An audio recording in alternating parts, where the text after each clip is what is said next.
Okay. Hi, I'm Tara from the Marathon Mates. On this episode, we're going to share our tips on how to improve your pacing consistency. Whether it's talking about how to set realistic pacing goals or working out how to track your progress, we've got you covered. Running at a consistent pace is a great way to build endurance and, over time, speed, which in turn then helps you to improve your endurance and speed and so on and so on.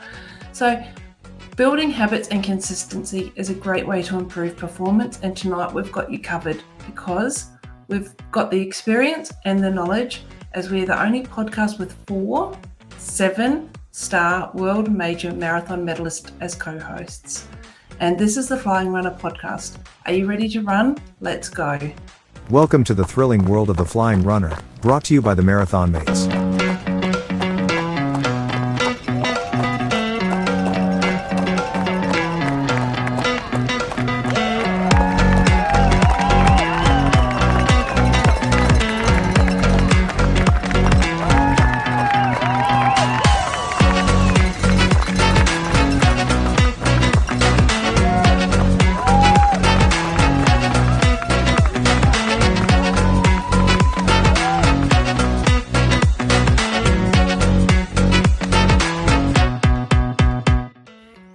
Hi everyone, and welcome back to the Flying Runr. This is episode number 122, and I'm Tara from the Marathon Mates.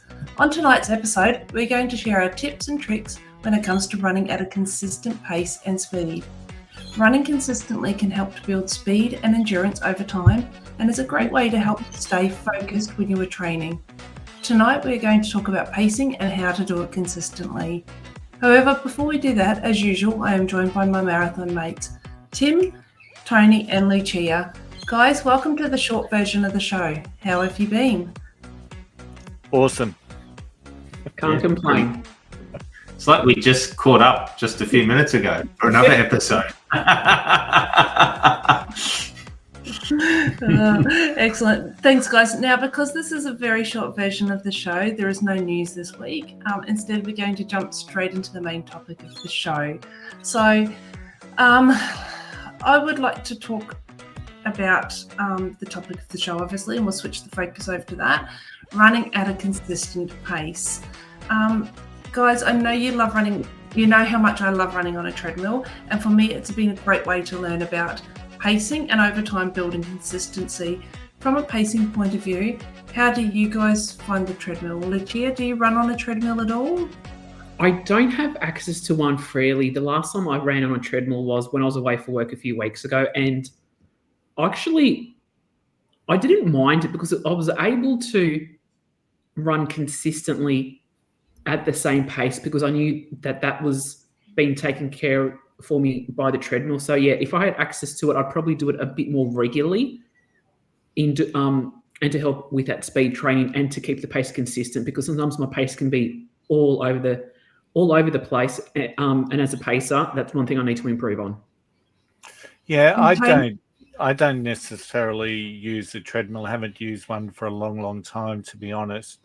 I was on the treadmill quite a bit, probably 10, 12 years back, but we do have a treadmill. I just find it really quite small for me and not quite in the location that I would put it. So I tend not to use it. But tell you what, I was at Rebel Sport today and I was looking at some of their Nordic ones with the screen and the iFit. Yep. I'm thinking, geez, they're quite expensive, but I could see myself using something like that a lot more than what we've got. So maybe with us not traveling next year, maybe we'll see what happens. I personally find it a great investment in my own self. It's a safety point of view as well for me now that Tim lives down the coast Monday to Friday. I can get up in the mornings and go for a run with my heart condition. He knows I'm safe and not out on the streets, collapsed in a back street with nobody around to help me. And also safety point of view, just running by myself. If it's dark or anything like that, I can run when it's wet. And yeah, but anyway. For me, back to Tim. For me, running on a treadmill is really good. I haven't done it for a little while because obviously living down the coast. I do have one in the gym, but it's a pretty crappy treadmill. which I wouldn't rely on very much. But what I used to do was I used to get to a certain plateau and hold that pace consistently for 20, 25 minutes per session and do that for 3 or 4 weeks. And then I'd step it up half a kilometre an hour quicker and then get used to that pace, and then step it up half a kilometre quicker and get used to that, and running 25, 30 minutes at a time at that pace. And what I found was that it would help me develop a consistent pace in my longer runs. I was able to identify what speed I was able to run at. So I found it a lot easier to get my pacing and training a lot more consistent, and also build that endurance. And be like what you said at the introduction, once you build that endurance and that pace, you can step it up, and then more endurance and pace, and then step it up again. And it just becomes this cycle that keeps on getting better and better. And, you know, you're never going to run a 20 kilometre an hour, 10K run on a treadmill, but maybe you might. But if you keep stepping it up, you'll get to a point where you are hitting your sort of thresholds and getting comfortable with being uncomfortable. And I know myself, Tony has said a few times that I'm a very metronomic runner, where I hit this pace that I want to be at and then just run. And I put that all down to treadmill running, because the treadmill makes me do it. So my body just adjusts to that and learns that pace. But what are some of the other ways that you can build up pacing consistency in your training, Tony?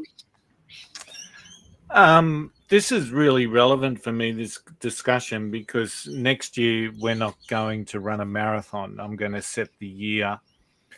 My first target will be the Gold Coast 10K next year. And I'm calling it breaking 1. So Kipchoge broke 2 for the marathon. I want to break 1 for the 10. So as you can see, there's just a little bit of difference between me and Mr. Kipchoge. And I think from my perspective, I've been thinking about how it's going to look, because, I mean, at the end of the year, I just want to get Amsterdam, which I've already done, out of the way. And then I just want to give the body a bit of rest and, do some kind things to it and just let it heal, because we've had a pretty full on, since COVID, I guess. So we've really pushed the extremities of what a 59-year-old body can probably look forward to doing. So, but next year, I think what it is for me is that my long runs get shorter. So even though the concept is about breaking 1, I'm still going to be doing some long runs. I won't go much more than 15 or 18, but they're to build endurance, and then trying to do something like that every second week, and then trying to do a faster run, maybe starting at the 5, and then building those speed sessions up as I go. So doing a little bit of consistency around speed sessions, which are shorter, and then a long run endurance every probably fortnight or so. And in the meantime, just really sticking around that 3 to 4 kilometre mark during the week. So things like a little bit of focus and consistency around that. So the 3 and 4Ks won't be a speed session during the week. And I'd try and aim for at least 1 speed session at each week. So whether that's a weekend, but just trying to get in my head what that looks like. So just trying to build that consistency into my training, but still having some level of endurance in there, so that when I do push myself in a speed session, I know I've got the endurance to sort of fit. And Luch, have you got anything you want to put in there for yourself, what you find works? One thing that I found that worked for me in Boston, I actually programmed into my watch the speeds I wanted to go, like a range for my run portion and for my walk portion.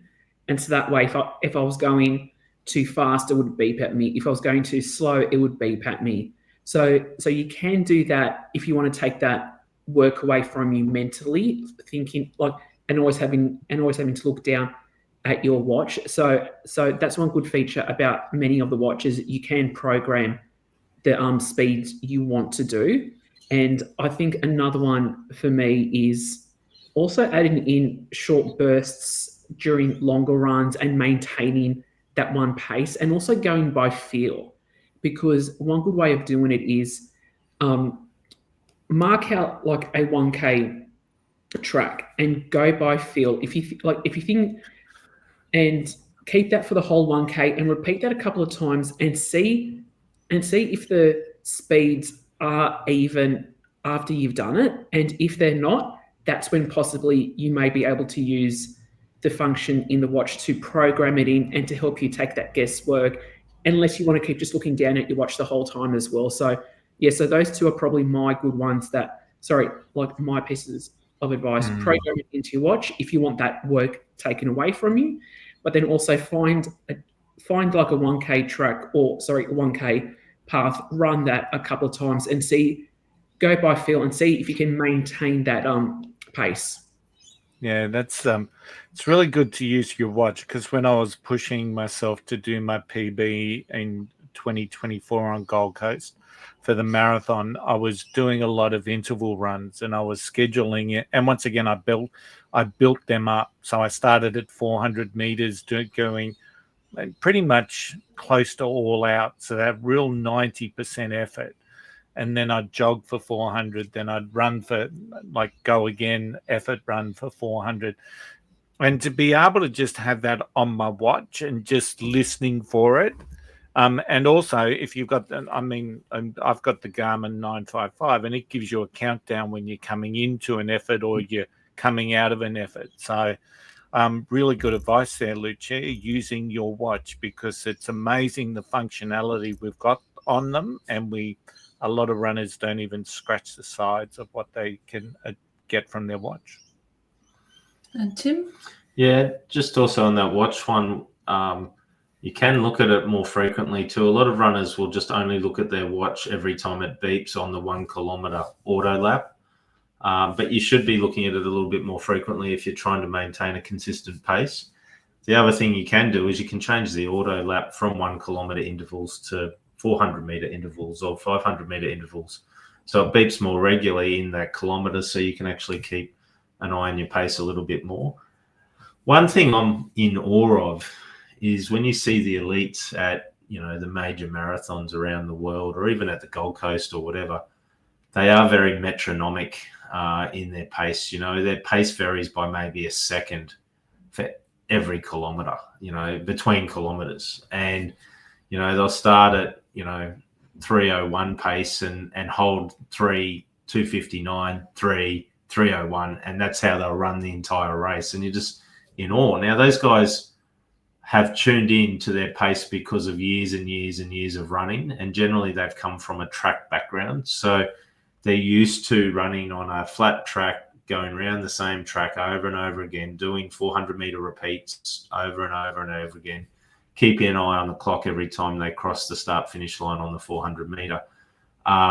And so they dial into that pace, and to the point where you see some of the coaches, particularly in the Kenyans side of things, where the coach will say, I want you to run 2:57 pace for the first 5 kilometers, and then I want you to run 3:10 pace for the next 10 kilometers.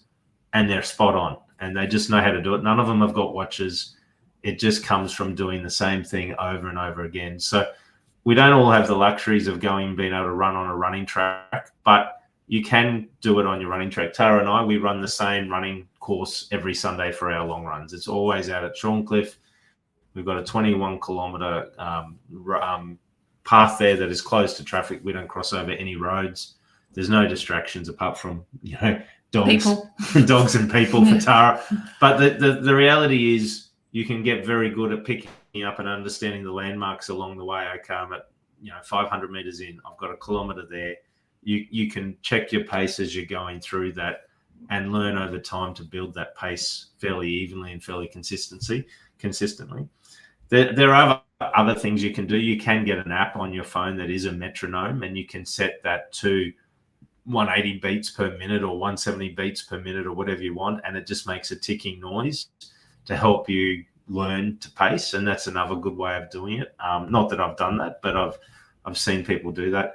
And some other good ones there. And Lucia, I'm surprised you didn't say or promote this one. But it is about running with paces, and it doesn't have to be in a race, right? So yes, most races have paces in them, and they are metronomes in their own right because they have to be. It's part of the requirements of being a pacer. But I run with Tara, and I keep an eye on the clock constantly when I'm running with Tara, to the point where we can be fairly consistent. I run with Patrick, and we run at a consistent pace together. I can run quicker than Tara, and I can run quicker than Patrick, but I can hold them at a consistent pace every time, and then get used to that. And it becomes more of a, right, we're going for a run now. We start running, and automatically Tara goes straight to that pace that she needs to. Patrick goes straight to that because they've got used to it over time. So they're probably the good ones. And then I think the other one is building your endurance is a good thing, as you talked about earlier on, Tony, but also getting used to things like hills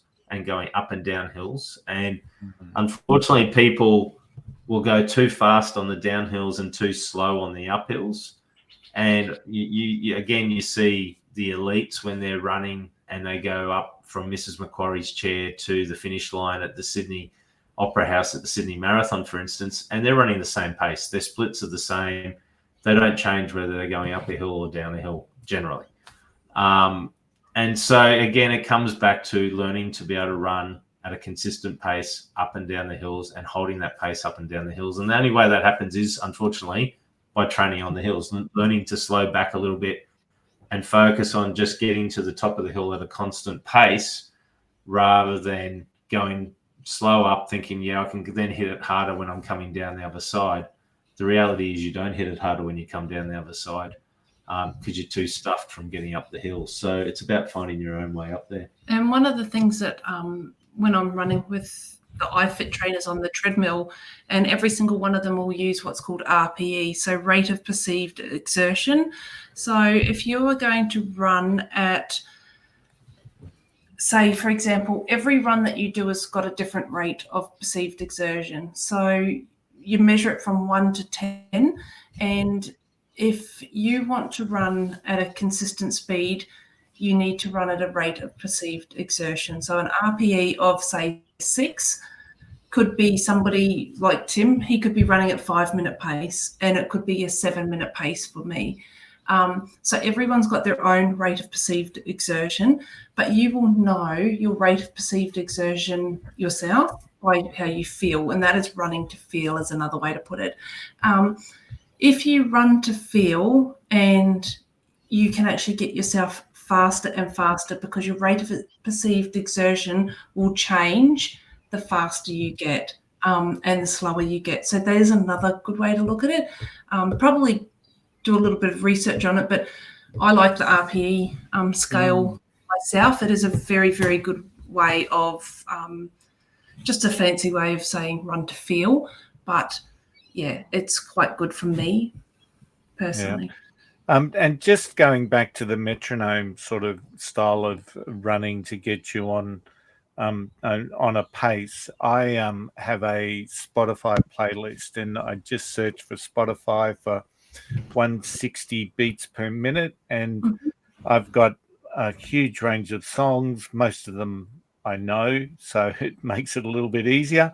And most of them are like the old classics, so it's really cool. So for example, Billy Idol's Rebel Yell is 160 beats per minute, and you just find yourself hitting that beat all the time when you're running. So if you're not quite convinced on the metronome level thing that Tim was talking about, because I think it's on Garmin as well, if I remember rightly, go onto Spotify and search for a playlist, or Spotify will potentially even automatically create one for you. So there's some benefits in doing that.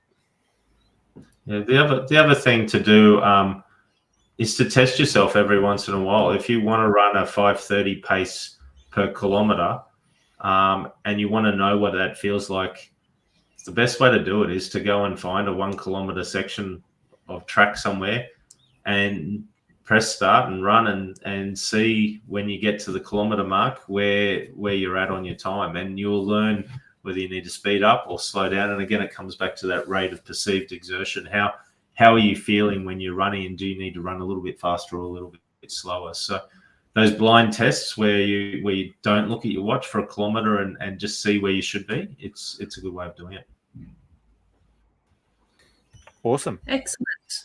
So thanks, guys. Has anyone else got anything they want to add into pacing that you can think may help anybody? Yeah, just think about what you're going to have at the end of the race. So whether it's a couple of beers you can look forward to, or a cup of coffee, or an ice cream, it's always nice that Macca's chocolate thick shake.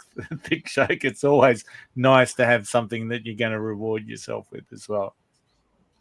Excellent. Thanks, guys. So I hope that provides some ideas for our listeners on how to improve their consistency when it comes to pacing. So from here, we're going to jump over to Tim for his tip, as per usual. All right. Lace up tight, real snug. Feel the ground like a friendly hug. Run past worries, leave them behind. Chase the wind, see what you find. 10 step, just keep your pace. No need to win, no need to race. Feel the earth, feel the sky. 10 steps, just give it a try. All right. Thanks, Tara. So running consistently beats running perfectly. Basically, if you run a consistent race, you will actually run a perfect race, because you won't have the ups and downs where you get lots of fatigue or soreness along the way. If you are running consistently and you've got consistent pace, then there's no need to go and smash out every session. As I said before, with the treadmill running, if you can learn to run at a consistent pace, your body will start to feel that as a natural pace. You'll start to accommodate that into your endurance. Your heart rates and everything else will become lower, that eventually you can then step it up and step it up and step it up. So it does help. And therefore you don't need to try and smash out every session and try and get quicker and quicker just to try and get there further. Consistency builds stronger muscles, steadier pacing, and a mindset that doesn't crumble when things get tough. Running at an even pace helps you build up speed and endurance over time, and it then continues to build and build and build, as I've mentioned. And if you haven't thought about consistent pacing, why not try and give it a go on your next run and see how you like it? Excellent. Thanks for that tip, Tim. So I'm actually going to hand it back to you quickly, if that's all right, just to talk about what's on the show for next week. Okay, so next week we are back to real live episodes again with full-length episodes. And on next week's show, not only is Tony going to be back from his European holiday, but we're also going to be joined by a special guest. Sharon Dorwood will be joining us. Now, Sharon's been on a running journey for quite some time, and she'll come on and share her journey. We first met Sharon, Lucia, myself, and Tara met Sharon at the Dopey Challenge back in 2019. And that was Sharon's very first ever marathon there. So we'll get to talk to her a little bit about her experiences there at Dopey. She didn't do the full Dopey Challenge. She did just the marathon as her very first ever marathon. Not just the marathon. She did the marathon. And she did the 5K as well, from memory. 5K, yep. And then on top of that, she's since gone on to run 2 majors, including the recent Berlin Marathon. So we'll hear from Sharon about her experiences in Chicago, where she ran her first major marathon, and then also with her recent form in Berlin. So it'll be great to hear, and we can't wait to have Sharon on. Excellent. Thanks, Tim. So it's time to wrap things up. I hope you've all had a great time tonight, and I can't wait to catch up again next week. We love making this podcast for you, our listeners. Let us know what you think. Message us on Instagram, Facebook, or email us at happyrunning@flyingrunr.com, and that's runner, RUNR. Maybe you'll have some tips or questions related to pacing that you can add to it. Would love to hear them. You can watch this episode on Spotify and YouTube, listen on Apple, Amazon, and all other major platforms. Every step counts. Keep running, and we'll see you on the next time on the Flying Runr Podcast. Happy running. Happy running. Happy running.